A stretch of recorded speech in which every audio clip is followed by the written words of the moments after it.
Bonjour à tous et merci de nous rejoindre. Élection présidentielle du 31 octobre dernier en Côte d'Ivoire. La commission électorale indépendante, la CEI, a commencé hier à donner les premiers résultats. Alassane Ouattara, le candidat du Rassemblement des Oufouettistes pour la démocratie et la paix, le RHDP, est en tête dans 26 départements. Religion, aujourd'hui, lundi 2 novembre 2020, lendemain de la Toussaint, ou fête de tous les saints, l'Église catholique commémore tous les défunts. C'est une façon de les placer symboliquement sous la protection des saints. En Côte d'Ivoire, célébration hier de la Toussaint 2020, moment important pour les ménages car ils partent se recueillir et fleurir les tombes de leurs défunts. Dans le district d'Abidjan, plusieurs familles se sont rendues hier dans les cimetières pour rendre hommage à leurs proches décédés. Salimatou Dia les a rencontrés. Cet homme, accompagné de ses fils, est venu se recueillir sur la tombe de sa défunte épouse en ce jour spécial de la Toussaint. Nous venons déposer une gerbe sur la tombe de leur mère.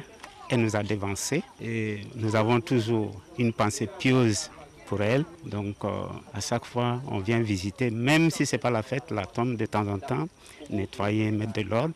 Un moment douloureux qui ravive les souvenirs enfouis dans les mémoires. On se recueille sur les tombes en pensant à ce que nous avons vécu ensemble sur cette terre ici. Et lorsque nous nous retrouverons dans la maison du Père. Elle me manque énormément et je prie Dieu pour que son âme et les âmes de tous les défunts reposent en paix. Ce 1er novembre marque la fête catholique de la Toussaint, au cours de laquelle l'Église catholique honore tous les saints, connus et inconnus. Les familles se rendant au cimetière sont souvent assistées par des hommes qui y travaillent. Il y a des parents, après l'enterrement, quand ils donnent d'eau, ils peuvent faire 2 ans, 3 ans avant de revenir. Quand ils viennent pour retrouver la tombe, c'est difficile. Donc nous leur demandons l'année et la date de naissance, la date du décès. Une fois qu'on a ça, on sait quelle zone il faut entamer et puis retrouver la tombe rapidement. Le cimetière, resté accessible, n'a pas enregistré assez de visites. Cette année, par rapport aux élections, ça fait que vous-même vous constatez un peu que le cimetière est un peu vide. Du côté des fleuristes à l'entrée du cimetière, on s'impatiente à rentrer dans les fonds. Ça fait plus de 18 ans nous on va au cimetière ici. Bon, c'est les élections, c'est les gens qui ont peur. Bon, aujourd'hui, face à tout ce qui se passe, vraiment il n'y a pas d'engouement. On a vendu, mais avant ça, moi je poussais jusqu'ici. Mais aujourd'hui, on a eu peur, on n'a pas envoyé. Et puis bon, ce qu'on a envoyé aussi, on ne sait même pas si ça va finir. Ce 1er novembre 2020, au lendemain de la présidentielle du 31 octobre, quelques familles ont pu se recueillir sur les tombes de leurs défunts dans les cimetières. Des images à présent, célébration hier en Côte d'Ivoire de la Toussaint 2020, l'occasion pour la mission du Christ de l'église Harris de célébrer la 62e édition de la fête de la liberté spirituelle du peuple noir. Cette réjouissance vise à reconnaître les bienfaits de Dieu envers le peuple noir africain. Les fidèles de l'église Harris ont prié pour la paix et la cohésion sociale en Côte d'Ivoire, dans le village de Brégo à Bingéville, dans la région sud du pays.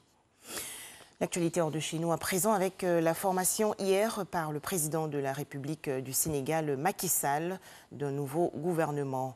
33 ministres et 4 secrétaires d'État. À noter que cette nouvelle équipe gouvernementale est marquée par une ouverture à une partie de l'opposition.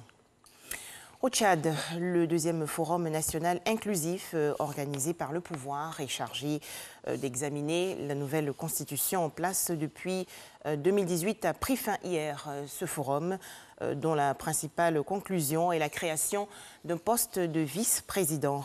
À noter que cette rencontre a été boycottée par une partie de l'opposition, des principaux syndicats et associations de défense des droits de l'homme. En Algérie, un taux de participation estimé à 23,7%, un plus bas historique pour un scrutin majeur. Près de 25 millions d'Algériens ont voté hier pour entériner une réforme constitutionnelle censée tourner la page du mouvement de protestation populaire du Irak. Et cela en l'absence de l'initiateur de ce référendum, le président de la République, Abdelmajid Tebboune, actuellement hospitalisé en Allemagne. Enfin, aux États-Unis, jour de vote demain, mardi 3 novembre 2020. Les Américains qui n'ont pas voté par anticipation le feront donc demain pour la présidentielle. Sur le terrain, le président sortant met les bouchées doubles. Donald Trump a fait hier 5 meetings dans 5 États différents, critiquant son adversaire démocrate Joe Biden et appelant les électeurs à voter républicain. Voilà, merci de nous avoir suivis. 13h, le journal.